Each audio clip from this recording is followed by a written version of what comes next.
After pandemic o wala pang pandemic, hindi na ako nakapunta rito sa Divisoria. Ito yung itsura niya, oh.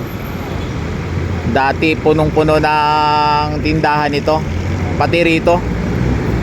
Ayan, Tutuban Center.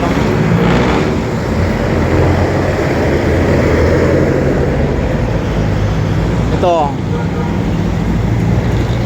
Ayan, dati punong-puno ito ng ng mga tindahan. Pero ngayon malinis na.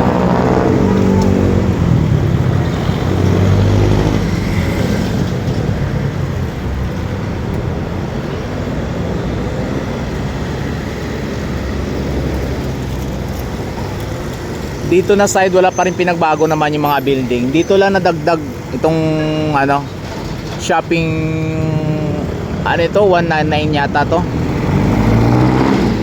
So matagal rin tayo hindi nakapasyal kasi dito mga kapester ko, kaya ito na yung ito na yung muka. Ito yung pinakamataas dito na building. Pero dati wala yan.